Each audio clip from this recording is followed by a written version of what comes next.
Adair.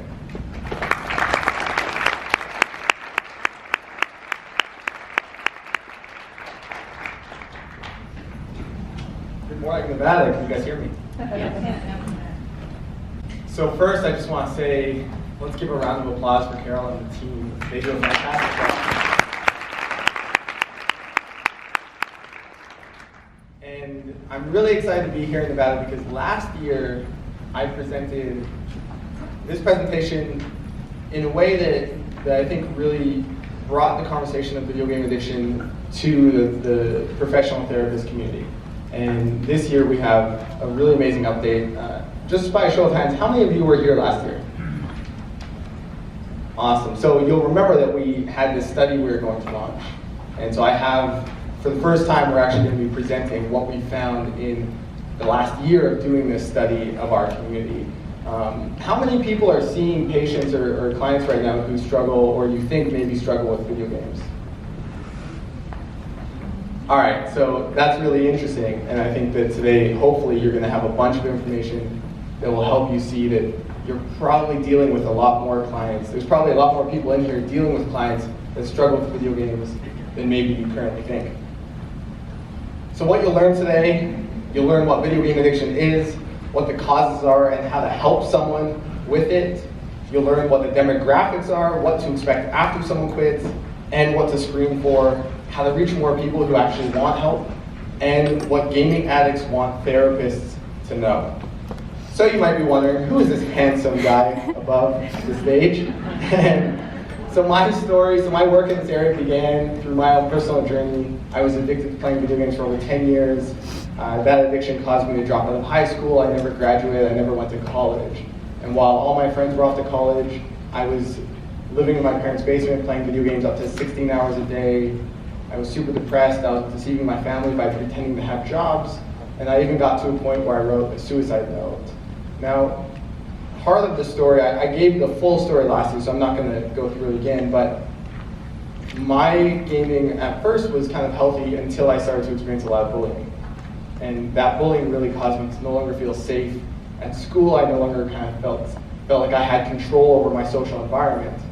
But online, that was a place where I felt a lot more control.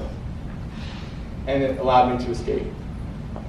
And so, as much as gaming allowed me to escape from that, it didn't actually fix any of my problems. And so my depression got worse and worse and worse until I wrote a suicide note. And that's the night when I realized that I no longer felt safe with myself. I no longer felt like I could prioritize my health and well-being, and I needed to do something about it. So I asked my father if he could help me find a counselor. He said yes.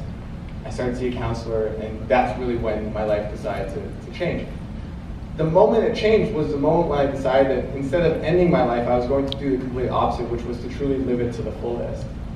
And in order to do that, I had to quit gaming. Because if I was gaming, I would just stay home all day. Gaming, I wouldn't work, I wouldn't go back to school, I wouldn't do anything to actually move my life forward. So although I don't believe that gaming was necessarily the cause of all of my problems, it was the mask, it was the band-aid, it was what was causing me to not be able to actually see what was going on underneath, why I was so depressed, why I had low self-esteem, and why I wasn't able to engage in society. What happened was I eventually came to a point where I had quit for 2 years, and my life was going well. And then I relapsed. And when I relapsed, I began to feel depressed again. And instead of escaping into games, I decided to move to a new city. I need a fresh start. I need a change of scenery, because that's going to fix all of my problems. So I moved to a new city called Victoria, BC, which is on Vancouver Island. And I moved in with a new roommate. His name is Ben. He was a professional poker player. I love how that joke always lands at problem gambling conferences. And Ben said, hey, we used to play the same game called StarCraft. We should play it. And I said, you know what? No, I'm good. Like, I've quit and I don't really want to play any games anymore. And he said, oh, come on, let's just play. I'm going to go buy it and we'll play later. And I was like, no, that's okay. And I'll never forget it. That night, I was sitting at my table on the laptop. I was writing a blog I had about personal development. And Ben came home and he put the game in front of me and he said, come on, man, just one game. And I said, okay, fine. And we played, he absolutely destroyed me. And my ego took a hit to a point where I was like, all right, I'm going to do whatever it takes to ensure that he'll never be able to beat me at this game again. Oh, okay. And that turned from not gaming for 2 years, basically cold turkey overnight, to gaming 16 hours a day for 5 months straight. I stopped working. I barely even left the house. In fact, the highlight of my time living with my roommates, Ben and James, where I lived with them for 5 months, was when they left for 3 weeks on a family vacation. And I was so stoked because I could game in peace without my buddy James inviting me to go surfing or to go hiking or to go to the gym, where I would constantly tell him like, no man, I'm good, I'm gonna game. And the disappointment in his face every time I turned him down always kind of hurt. But when they were gone, they didn't have to see me gaming. I could just game all day and no one had to see it. So eventually I came to a point where, obviously going from not gaming for 2 years to gaming 16 hours a day, again, overnight, I realized something else was going on. And I decided to quit once again, but this time, instead of just quitting and going out and not actually thinking about why I was so drawn to games, I did that. I thought, why am I so drawn to these games? Why is it that I go from not gaming for 2 years to gaming 16 hours a day and overnight, where it's become so encompassing that I'm unable to even work or hang out with friends who are my roommates? And I realized that there were some specific reasons why, which I'll go into next. But what happened was I shared that story online, the story went viral, and today we're serving 25,000 members a month in over 80 countries around the world. We have 150 videos for free on YouTube. We have 20,000 journal entries where these are members from all over the world journaling about their experience and supporting each other. We even have members who support each other in their native languages like Polish and Portuguese and Korean, French, Dutch, I mean, lots of these different languages. And we have found tremendous results from people being able to support each other in this way. We have a program for $47 for gamers called Respawn. And we have a program now for parents. You'll remember last year that was one of our missions over the next year, was to start creating more resources for parents. And so I'm proud to announce that we now have that. And again, very affordable for everyone. So the 4 specific reasons why people play. Games fulfill these needs that we have. And these are just human needs we have, and there's nothing wrong with them. But understanding what these needs are is extremely important if you're going to help someone to be able to quit playing video games. It's not enough to just say, you need to stop playing video games. Because when you say that to someone, let's say a 15-year-old kid, what you're actually telling him is to stop having friends. What you're actually telling him is to stop having any fun. He's going to have to be bored all day long. He's no longer going to have a purpose in his life. He's no longer going to have a way to deal with stress. Now, the common sense perspective would be like, well, okay, you no longer have this way to deal with stress, like just find a new way.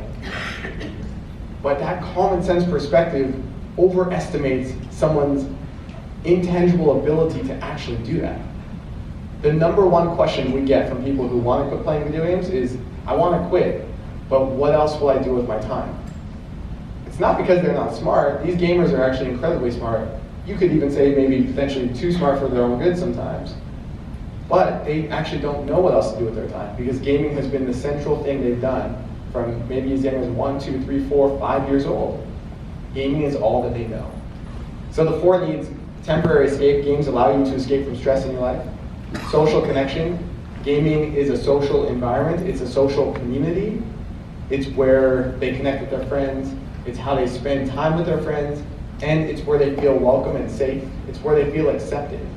I'll go more into this later, but when society is stigmatizing gaming and saying that you're lazy, you're wasting your potential, why do you play these silly video games? You're actually only creating an us versus them mentality, where for a gamer to quit gaming is for him to re-enter the society that doesn't understand him or doesn't value him. So that's a huge need that we need to fulfill if we're going to help someone quit playing video games. Constant measurable growth is the next one. Games are specifically designed for you to always see your growth and progress, and you get it through instant gratification. I can turn the game on right now and start to see progress in my life. Whereas in real life, That's kind of harder sometimes. I can go to the gym for months and months and not really feel like I'm making a lot of progress. Sometimes you're growing and it feels like you're dying. Sometimes you're not able to see a leaderboard. You're not able to see your level up. But in a game, those are specifically designed for you to see that. And that really, really matters. You'll see more of that later. And purpose. I think this is a really important component of why people play video games. Games are specifically designed for you to always know what to do next. You have to beat this boss, beat this weapon, or get this weapon, beat this level.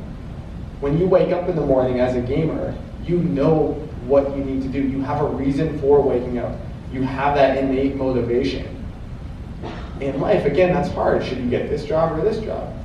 You apply for a job and get turned down. That doesn't feel so good. Gaming is a really safe place where there's no risk. You don't have to deal with rejection. If you fail in a game, you just press the restart button and you try again.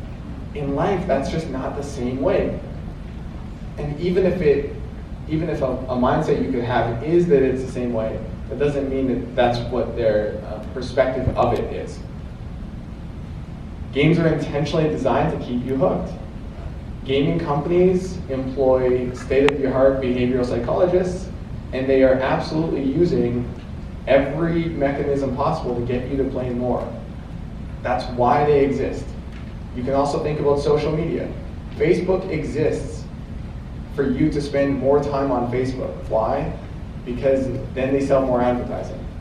It's their entire purpose, their mission, to ensure that you spend as much time on that website as possible.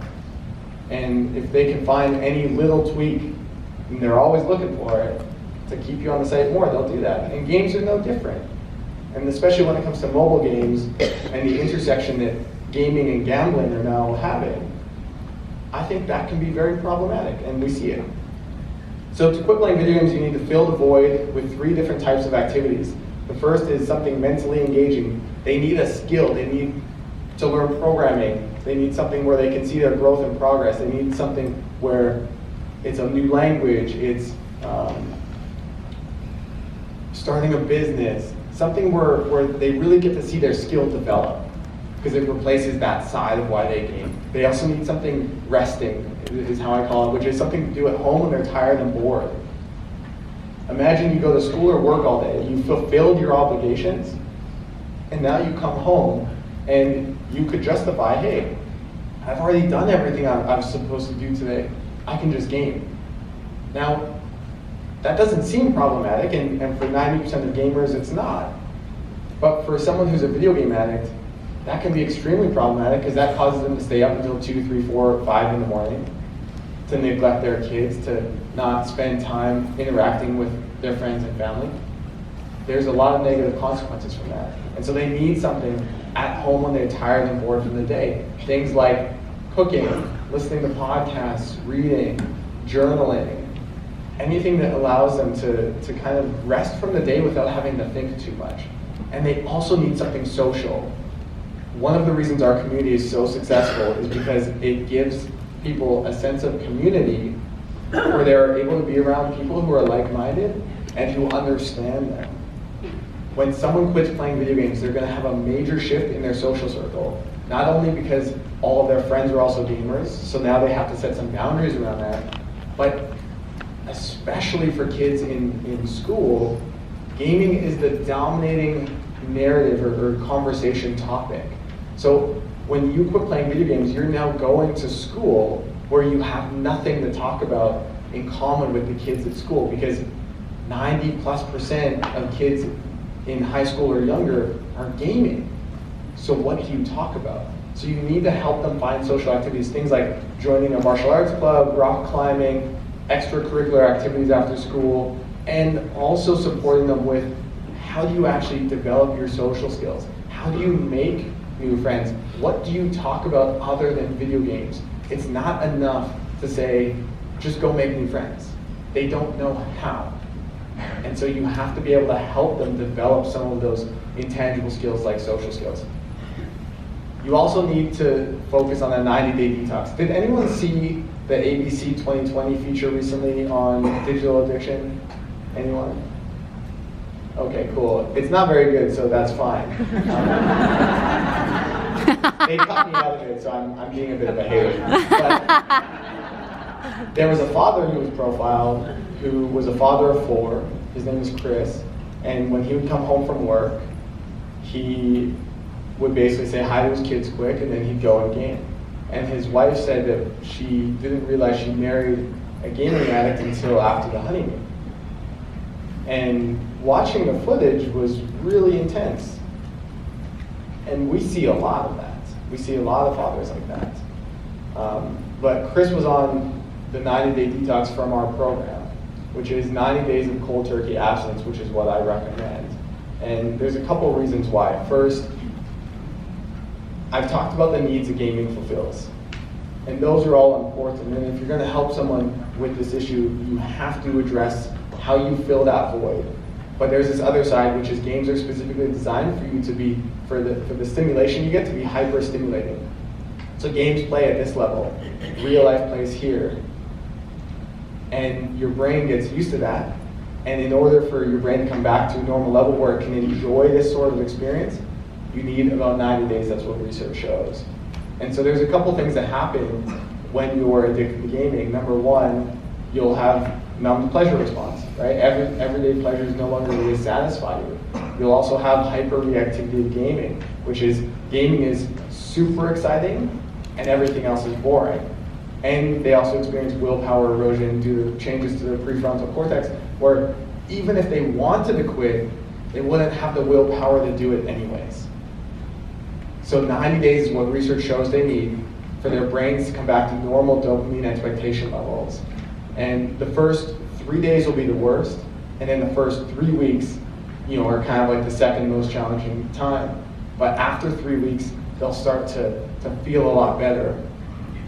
And during that period, you can expect things like cravings and urges, compulsions to play, withdrawal symptoms, especially boredom. Boredom is an actual withdrawal symptom. It's not just an experience of gaming is fun, but this activity is boring. I feel like a video game addict could go skydiving and still find it boring because it's not a video game, right? So boredom, especially after the first 3 weeks, that will subside. They'll lose their friends, they'll lose their ability to have conversation, they'll lose their gamer identity. Something about video games is a lot of video game addicts now, they've started so early in their life, 2, 3, 4, 5 years old. They've been gaming their entire life. Gamer is their identity. Gamer is what they know. Gamer is who they are. So when they quit, they're losing that. That's scary. And they're not just losing that identity, they're losing, again, all the needs it fulfills, and they're experiencing all of these withdrawal symptoms, all at the same time, and they're 15 years old. It's a lot. It's hard. It's scary. And even just sharing with them that it's okay to be scared. It's okay that you're unsure right now. It's okay that you're uncertain. That helps a lot. The reason the 90-day detox works and why I wouldn't necessarily recommend saying you can never play video games ever again is because it's such an intense experience at the beginning.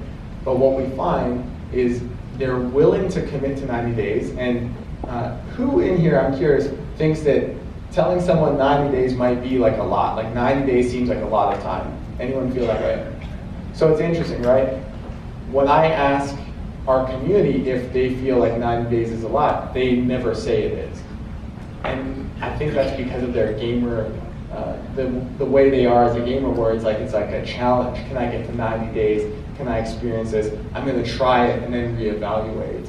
And what we find is, if I was asking someone to quit playing video games forever, I would rather them have an answer to that question after 90 days, when they've had 90 days off of gaming, than at day 0. And the reason is because for most of our community, they have never even experienced what life is like without gaming. So you're asking them a question that is completely unknown. But after 90 days, first their brain is going to come back to normal levels. They're probably going to have some new friends. They're going to have some new habits. They're going to have a new lifestyle that they have survived 90 days without gaming. I can go a year. I I can go a couple years, I can truly move forward, and they get a contrast of what life is like with gaming and what life is like without gaming. That gives them a much better informed opinion on whether they should be gaming or not. And we see that a lot, where a lot of our community, after 90 days, they decide, you know what, gaming just isn't really good for me, and so I'm going to continue. Or there's the section that they want to try it. They try the game after 90 days, and very quickly they realize, this actually isn't really good, and I'm falling into bad habits again. My life is not going so well again. But because they have that experience of what life is like without gaming, it's easier for them to make that decision to take that next step once again. We also want to pay attention to struggles with time management. So they need lots of structure. And it's not just gaming, but they also spend a lot of time just mindlessly browsing the internet. So demographics, our community is 90% male. The average age of our community is 23, and they're college students. I'll go more into that a little bit later. 48% of our community on YouTube is between 25 and 34. YouTube, you would think, is more of a platform that kids hang out on. So the fact that our largest demographic on YouTube is between 25 and 34 is very interesting. And that section of our community really relates to either working adults or supposed to be working adults, a lot of fathers who are coming home and they have very poor relationships with their wives, they're neglecting their kids. That's that demographic. A study out of CAMH found that 13% of students between grades 7 and 12 had symptoms of a video game problem, and that was a 4% increase since 2007. That number for me is extremely alarming, and the reason is that equates to over 120,000 students in Ontario, Canada alone, which is one province of 10 in Canada, and we have members in 80 countries around the world. So how many millions and millions of students are we looking at? I'll go more into that a little bit later. 60% of our community are either in school, unemployed, or earn less than $500 a month. So I had an email the other day from a 12-year-old. His name was Jacob. And he said, hey Cam, thanks so much for your videos. They've really helped me turn my life around. I get emails from 15-year-olds in India who say, you know, I can't afford a $50 program, can you help? And I'm like, of course, here you go. Right? There's a reason why we have 150 videos for free on YouTube, and there's a reason why even our paid program is only $50. And just mindless browsing on the internet. Mindless browsing, to give you some context, is just watching YouTube videos, just watching other gamers play on websites like Twitch. It's a big part of it. I really think of digital addiction as an umbrella that contains gaming, the internet, which is just mindless browsing, social media, which affects women far more than men, and porn. And we need to be paying attention to all of these. A lot of our community decided to quit porn and gaming at the same time. So our study that we did, so I did this study with Dr. Daniel King, a professor out of the University of Adelaide in Australia. We've been doing it for over a year. And I have just some numbers to share with you today on it. We just finalized the draft and we've submitted it. And so if you want a copy of it, when it's available, send me an email and I'd be happy to send it to you. But a couple of really important points. The first is we sectioned off the people who, so the study was the 90-day detox. Commit to quitting video games for 90 days. And they filled out a survey on day 0, 15, 30, 60, and 90. And then we kind of looked at all those different numbers. So dropouts were people who either, or who basically just didn't finish the surveys. So maybe they dropped off after the second survey or the third, and we kind of counted them as dropouts. The abstainers finished the entire survey process. So the dropouts met 6.6 out of 9 criteria for internet gaming disorder that's currently in the DSM-5 as needing further research. 54% had an intention of quitting gaming indefinitely. And 84% knew they had a problem over 12 months ago. That to me is very important to know. 84% knew they had a problem over 12 months ago and still continued to play. 54% had the intention of quitting indefinitely and they dropped out. And most importantly, they met 6 out of 6 criteria for internet gaming disorder. For the official diagnosis in the DSM-5, the proposed criteria is they have to meet 5 out of the 9 criteria. And currently, did anyone see that New York Times article about video games aren't addictive? So that article is extremely problematic for many reasons, but this is an example of it. We have this community here who are meeting the proposed criteria for internet gaming disorder. And then we have these weird researchers out there saying, video games aren't addictive because they're no more addictive than eating a slice of pizza. Oh, great. And as we heard yesterday, food is a modern drug, and we live in America where obesity is a major crisis. The abstainers met 6.1 out of 9 criteria for internet gaming disorder, and 48% met moderate plus risk for depression. Right, so when you're thinking of screening, we'll go into that in a second. A lot of our community struggles with not just video games, but also depression and anxiety, and you could also say social anxiety. From the people who quit, when they first came in day 0, from a quality of life measure standpoint, we used an adapted quality of life measure scale that was built for eating disorders. They met 3.5 out of 10 points for their quality of life, overall quality of life, measuring 12 different areas. So things like psychological health, relationships, vision for the future, their beliefs and values, optimism, 12 different areas. 3.5 was when they came in, and after 90 days, they were at 7. Imagine that sort of jump in your quality of life after 90 days. That's why 90 days is so important, because they get to experience that. And when you experience that, it's a lot harder to say no to it in the future. Now, this next point is part of why I believe it's so important that we talk more about this issue. Both abstainers and dropouts in our community began gaming at an average age of 9 years old. And they gamed over 25 hours a week average and over 25 hours a week of other online activities.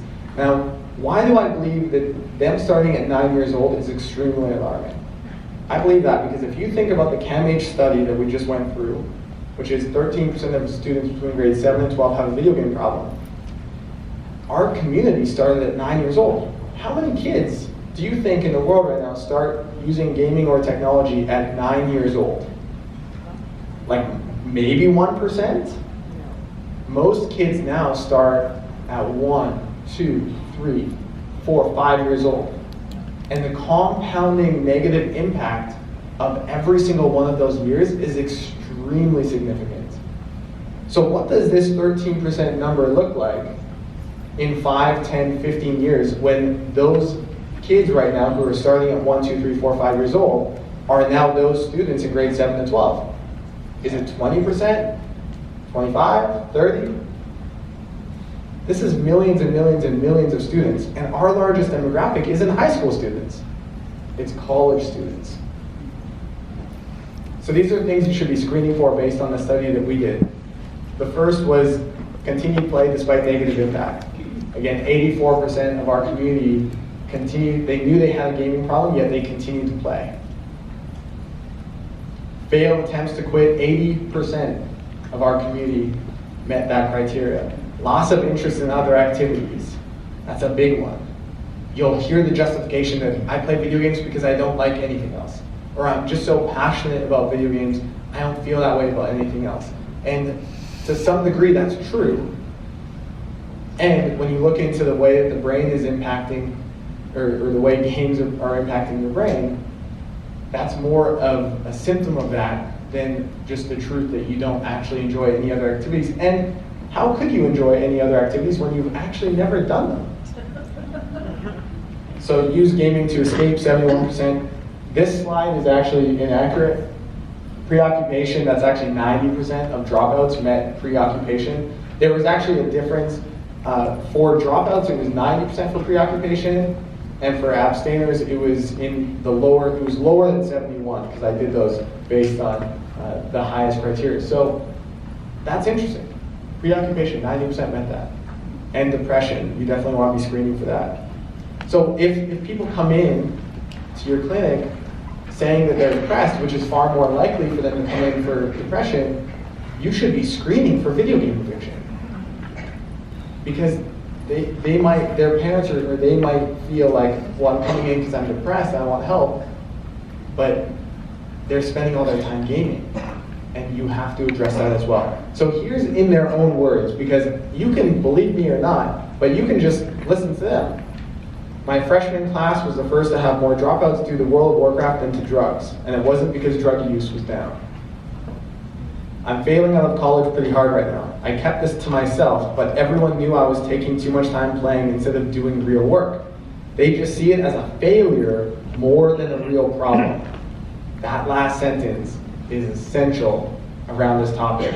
They see it as more of a failure than a real problem. I didn't request or receive any help from the school. I remember going to an in-house psychiatrist once, and I was diagnosed with having trouble adapting to a new environment. They didn't ask me if I was gaming excessively, and I didn't tell them either.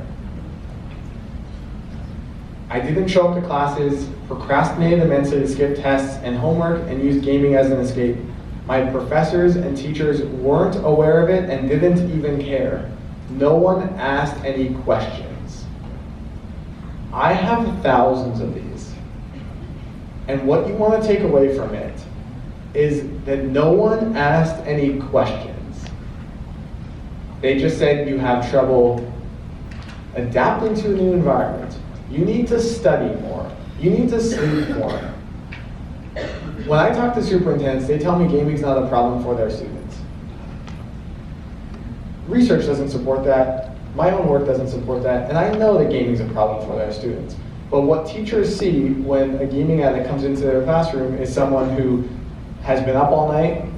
They might think they were up all night studying. That's definitely not the case. Maybe someone who hasn't showered, or someone who's having trouble focusing in class. But they never take the time to ask, what are you doing when you're not here? It's not because they're not studying enough, it's because they're gaming all the time. Asking more questions is essential, whether you're a psychiatrist, a counselor, a therapist, or in the school system, or as a parent. If you don't ask questions, they're not going to come to you to let you know that this is a problem, and there's some reasons why. Gamers are extremely defensive. It's due to society shaming them as gamers. You're lazy, you're wasting your potential, why do you play these silly video games? Or games make you violent.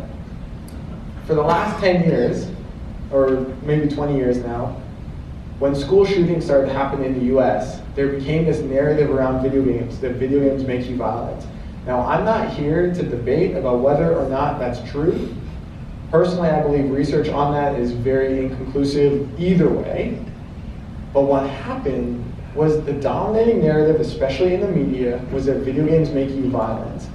Now, whether that's true or not, what that's done is it's stigmatized gaming and gamers as, you guys play these video games and you're violent. When I ask my community if they resonate with games being violent, you'd be lucky to find 5% of them to believe you at all. In fact, when I even put out anything around video game addiction, we have people come and attack us saying video game addiction is not real. Even though I think we all know someone who probably games too much.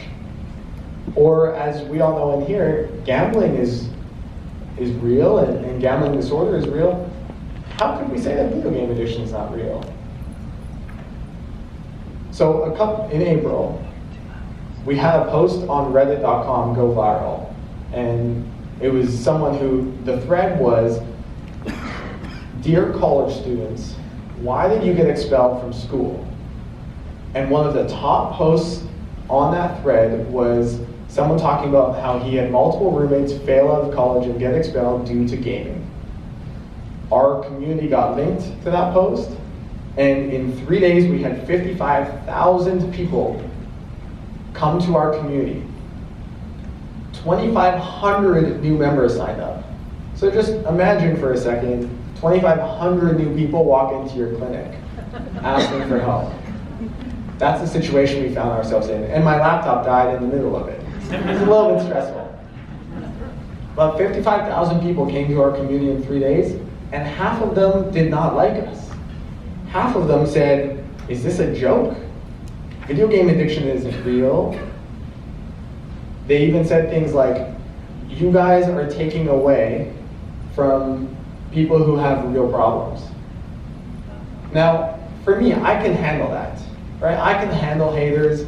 I have a YouTube channel, so I get lots of them. But what hurts is knowing that there's a 15-year-old reading that who now feels like he's not accepted by the world, even though he genuinely has a problem.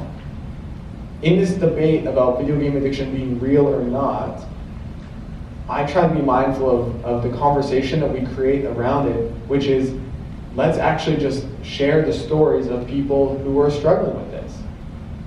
And as psychiatrists and therapists and counselors, and researchers, we have to be mindful that if someone walks into your office and is sharing that they're struggling with this issue, and you sit there and you're like, well, you only meet 3 out of the 9 boxes that require me to be able to treat you for this issue.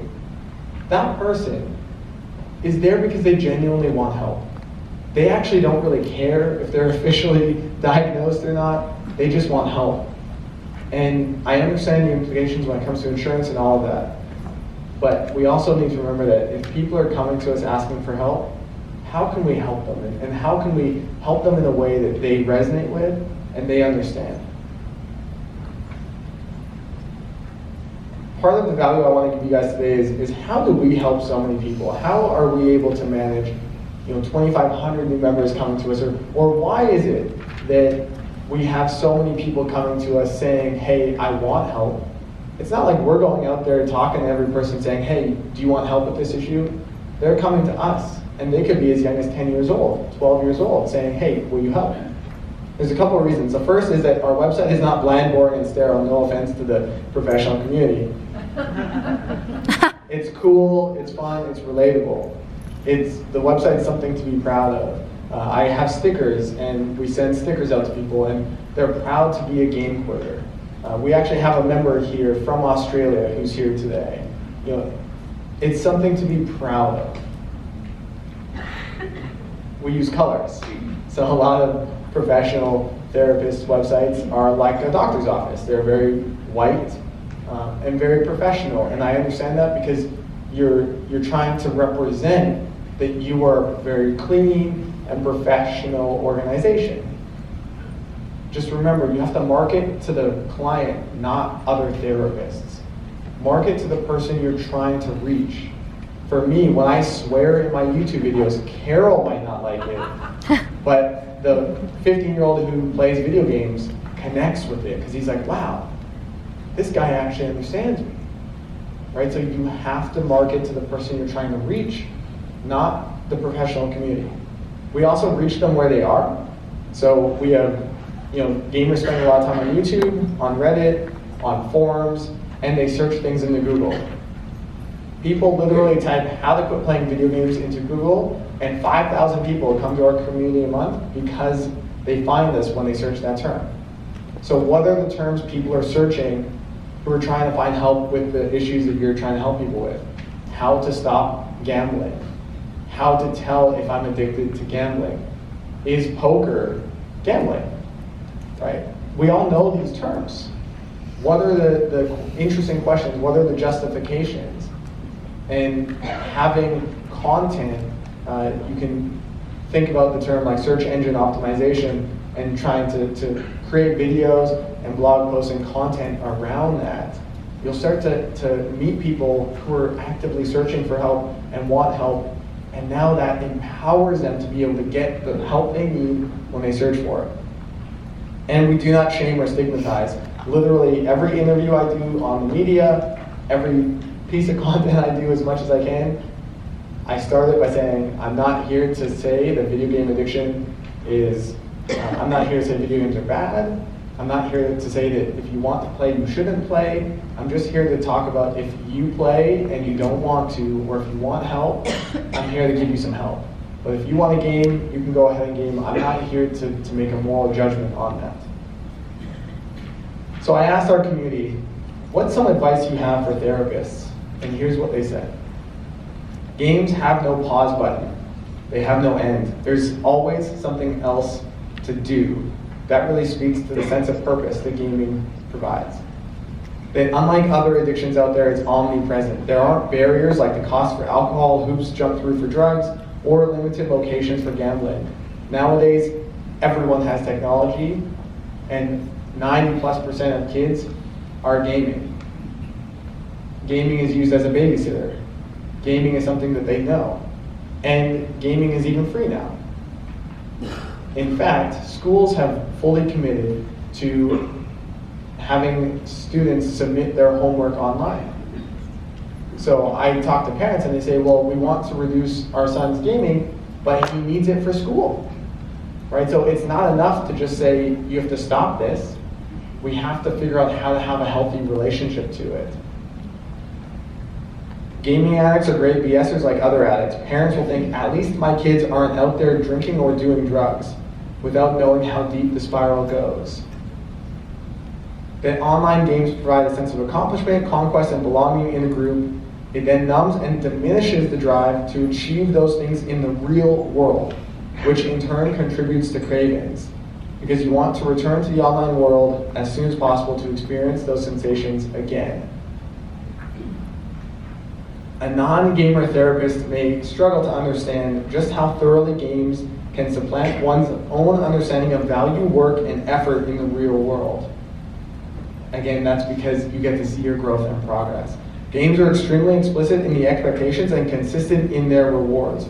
Real life is murkier. Actions and outcomes often have no linear relationship. To a gamer, this inconsistency can be extremely demotivating. Getting your life on track does not have an XP bar. Very important. You also want to understand that you are up against an industry that made over $30.4 billion in the United States in 2016. They're very good at what they do, and a solid grounding in abusive game mechanics like Skinner boxes, free-to-play games, microtransactions that stands for, in my honest opinion, extremely important.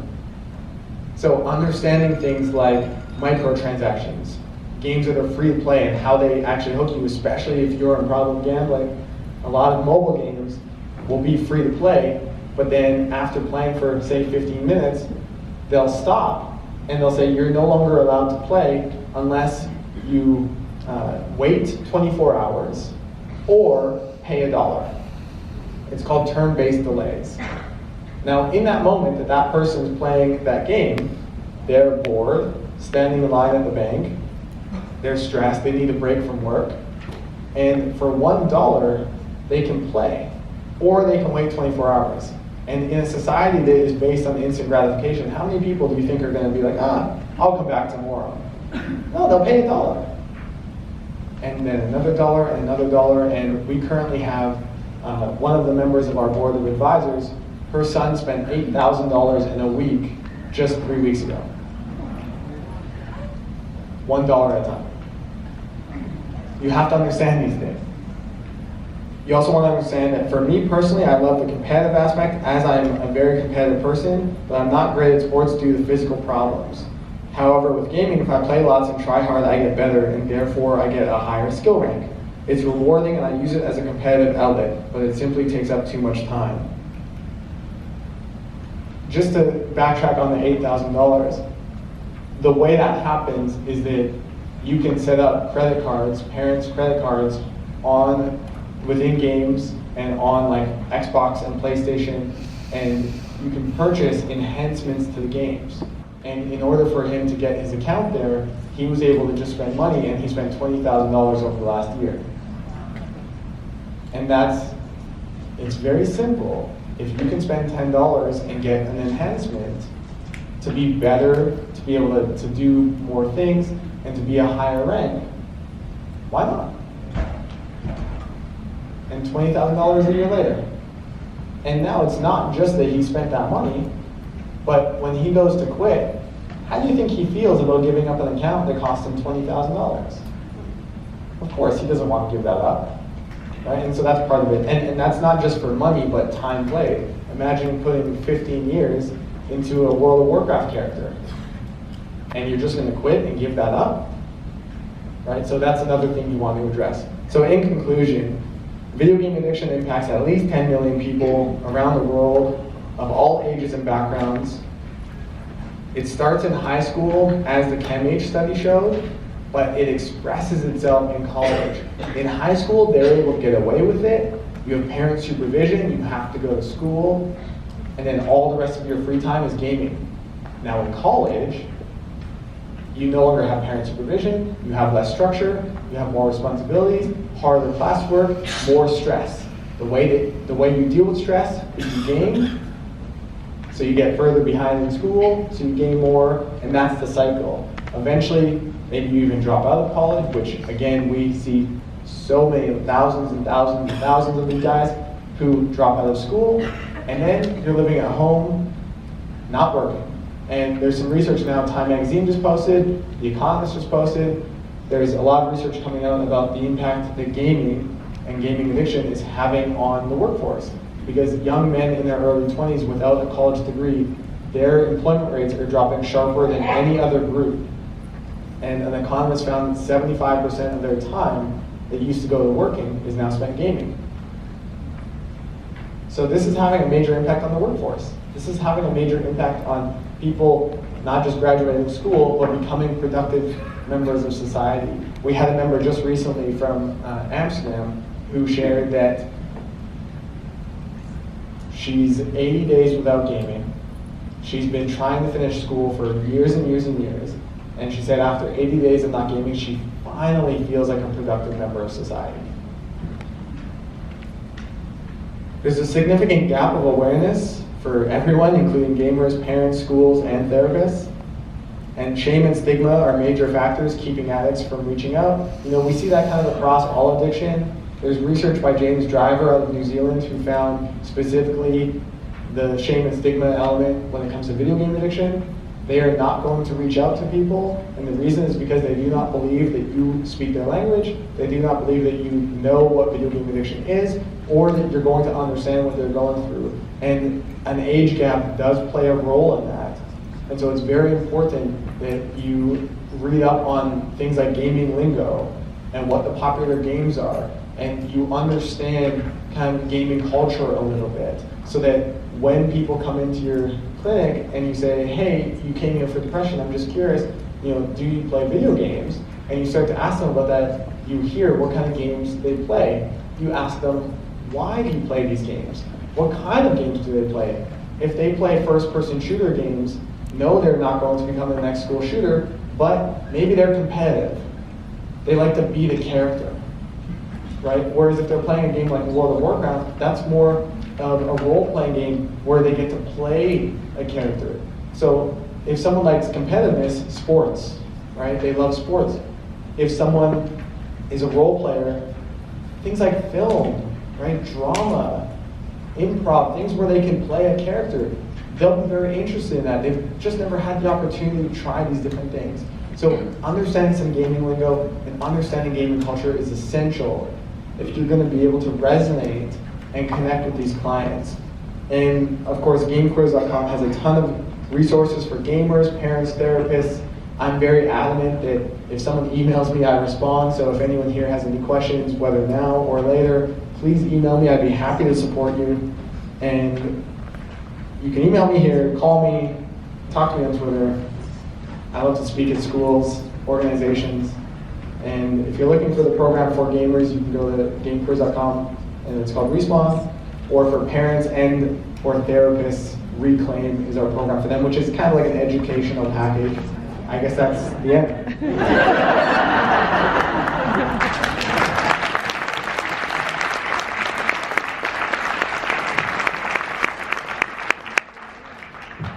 We are going to take questions. I just want to say thanks again, Cam, for bringing us up to date, I think one of the things that I am always stunned by this presentation, and I'm assuming there are some of you in the room who are feeling the same way, so I hope your questions will be very relevant, is you talk about this in a way that if I can just close my eyes and take out 15-year-olds playing video games and plug my 35-year-old self into playing my video poker machine, and it is literally, you describe, and they're describing behaviors and progression and process that is just addiction. So obviously in this room, I don't think anybody has any real great need to debate whether or not video games can be an addiction. And I think that's a powerful connection that we have, at least as a starting point, to figure out how to bridge that communication gap. Because I don't understand most things online, although I did know what LMHO was. I'm curious for a little more explanation about the gentleman who had invested the $20,000 over time purchasing these things. I think what I heard you alluding to is when he quits gaming, and as part of your recommendation, he would be closing out this account. So what he bought permanently goes away. Where if he left the account open, those enhancements and those things continue to be available to him. Is that the challenge for that decision? Yeah, and it's very much, it's a time and money invested in creating something that if he gives it up, whether it's a $20,000 account or just something you gained for 15 years, it's the perspective on it is that that's now, all of that's going to waste. And it's no longer an investment that you made that is now paying off. Paying off as in you're able to be a top rank in the game, and you're able to be seen amongst your peers as a top rank in the game.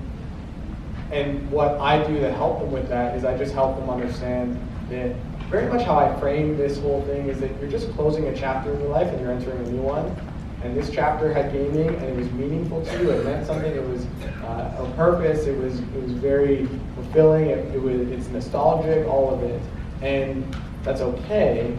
And now you're moving into a new chapter that just doesn't involve gaming. And my new chapter involves surfing and having my own business and traveling and hanging out with friends and doing these different things and just helping them let go of this other chapter, and that frame seems to help with that.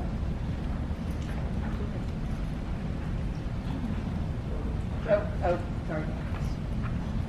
We're not turning that one on again, just in case. I'm going to run this ring to you.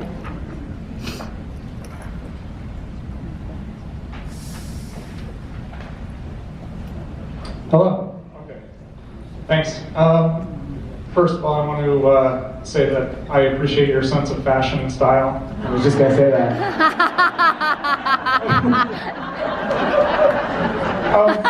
So, sadly, as recently as I think probably 3 years ago, I was one of those people who didn't really take video game addiction seriously. Now, I've been working with teens in an addictions treatment center, and I'm seeing it all the time, and it is a very serious issue. One of the problems that I run into a lot is the kids' motivation for change. They're kind of in the pre-contemplation stage, whereas I think most of the people that are probably coming to your website are at the point where they're like, okay, I need to do something different. Whereas the kids that I see, it's because the parents are bringing them in. The parents recognize it's a problem. I see it's a problem. The kids do not. Do you have any recommendation on how to deal with something like that? Yeah, that's $1 million addiction question, right? And it's really tough. And so what I recommend, a couple things. The first is framing the 90-day program as an experiment, right? So I frame it as, hey, try this. And afterwards, if you want to reevaluate your gaming, then we have an opportunity to have that conversation. But initially, let's try this. That's one thing. I also like to, I find that when they understand why they do what they do, which is the needs that it fulfills for them, and they understand the way the brain impacts gaming, it tends to move them from, I think I don't really want to do this, to like, okay, I feel like I need to do this. So that helps. But even further than that, addressing gaming directly, if they're defensive, is going to be extremely difficult. They're not going to listen to you. So what I like to do is I actually focus more on porn. So there's a great TEDx talk by Gary Wilson called The Great Porn Experiment. And a lot of our work around the 90-day detox and the research around it is based off of his work. And what I find is they may not be super stoked about talking about video game addiction, but they are more willing to talk about porn because it's not the same level of stigma and they don't feel like they're under attack. And when they learn, especially through that talk, that the science between porn addiction and gaming addiction is the same, it tends to open their perspective to making some shifts. And so, for example, I remember my first time watching that talk, it's about porn, but he references that the same thing kind of happens with gaming and with marijuana. And at the time, I was someone who was smoking a lot of pot, and you would have had a hard time convincing me that that was not healthy for me or not really a problem. But after watching that talk, it kind of opened my eyes to, oh, maybe it's not that healthy for me. And now that's a very different relationship I have with it. So sometimes it's not attacking it directly, and instead trying to find something around it that will speak to the same thing. And it's super hard. Like, I have parents email me all the time who say, can you talk to my kid? And I'm like, of course, I'd love to talk to your kid. And he's like, what do you want? You know? And so I get that. I get that. So with gambling, we often say that it's best that the gambler not step foot into a gaming establishment, even to go to a restaurant or anything like that. So as far as gaming addiction, I know that there's a gentleman on YouTube named PewDiePie, who is the richest YouTuber in history.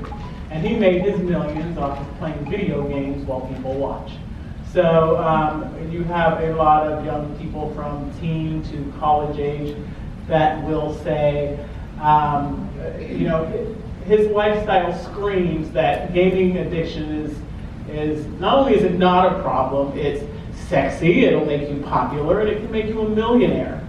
So you hear a lot of teens will say, yeah, but look at this guy, I can make millions off of this. This is not addiction, this is dedication.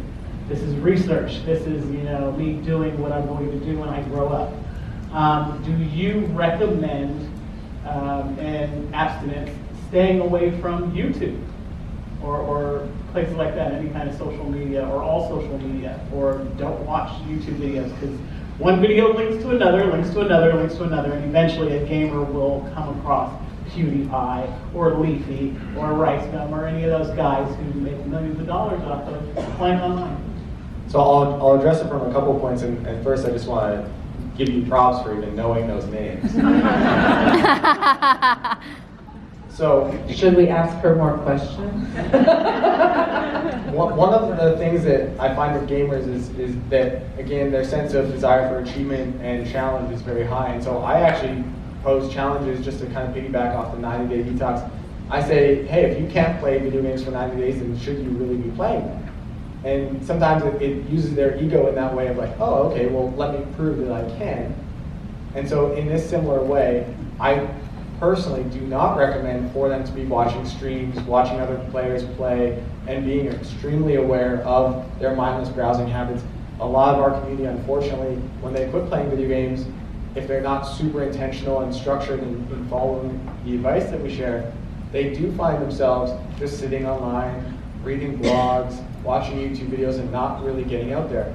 Now, on one level, that's not ideal, and certainly not what I want them to be doing.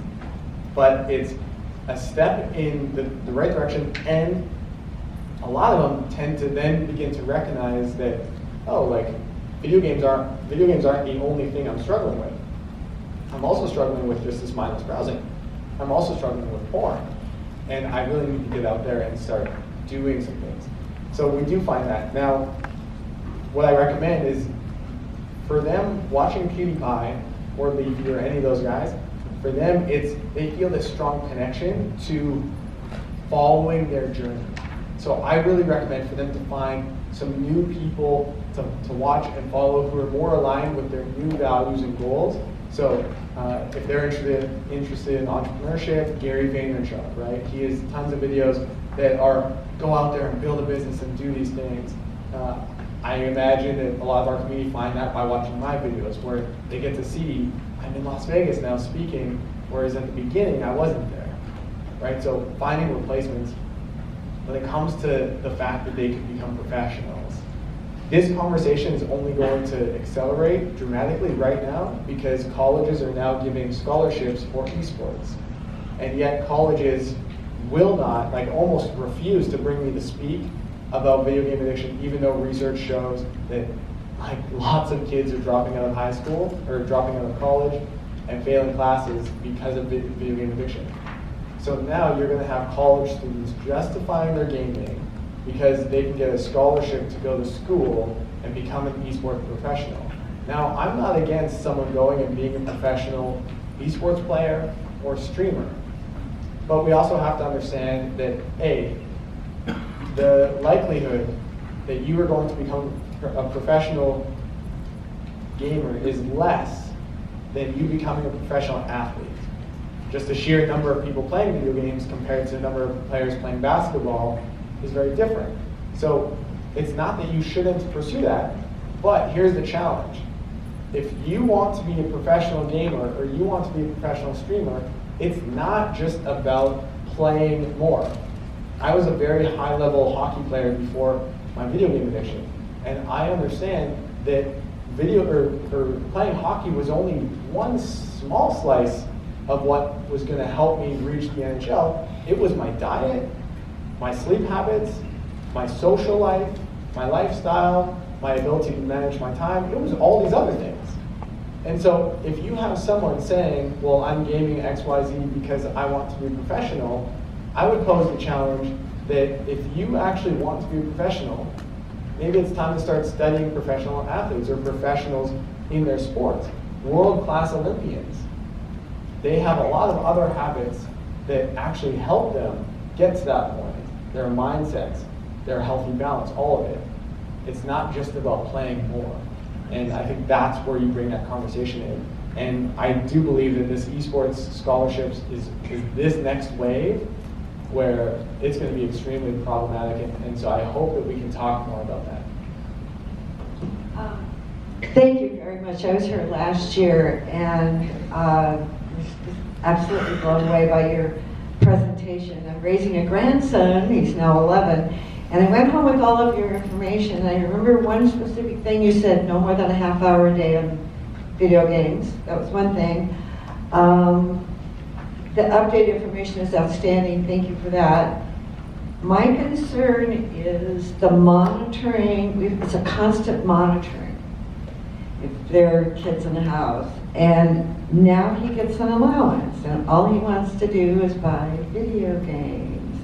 And another thing you mentioned was about the violence.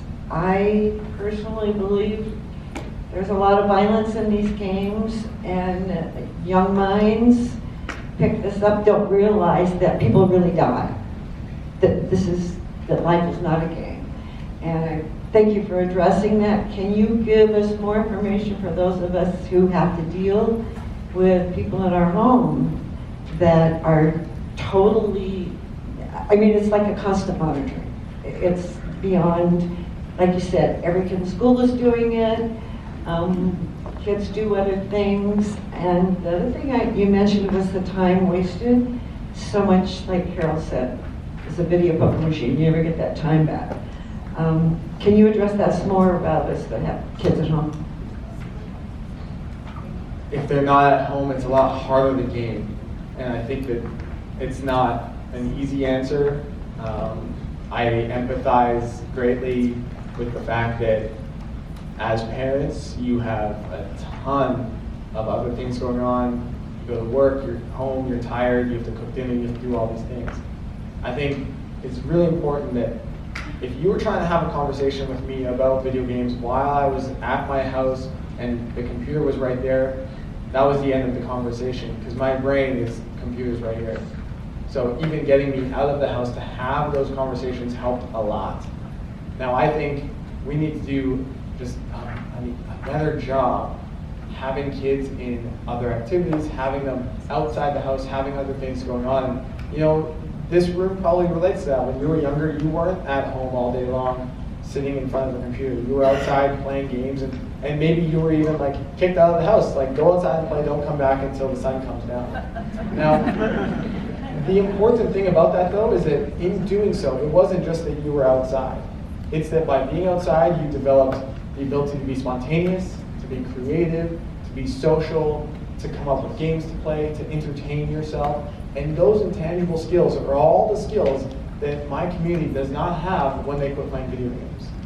So we need to find ways to help them develop those skills. And I think if you're cooking, enrolling the kids in joining you during that experience, having them outside the house more, keeping them on their toes, doing day trips and adventures, and finding any way to have them outside the house is automatically going to cut down the time that you have to monitor. But the truth is that if they're at home, you might have to monitor them a bit, and it's not ideal, but it's important. And it's one of those things where last year, when I shared this presentation, we had members in about 38 countries, and this year it's 80. You know, so this problem is growing, and as parents, I think we have to learn to be that much more present with our kids, to be those role models for them. And when your kids are looking at you, are they seeing someone living an inspired life full of passions and purpose that is like yourself? And I say that with the most amount of love and the most amount of empathy that I can for parents, and I can only imagine how difficult that is. And I know as gamers in my community, that example that they're seeing has a massive impact. But the other part is the social side. So for your kids to not be gaming, it means that they're on some level a bit of a social outcast at school. And so their desire to have the latest gadget and the latest game and the latest enhancement and playing more and more and more is the way for them to hang out with their kids at school. And so I think really helping them be able to find those kids at school who are not gaming, or have those other activities like rock climbing or martial arts, that will help a lot.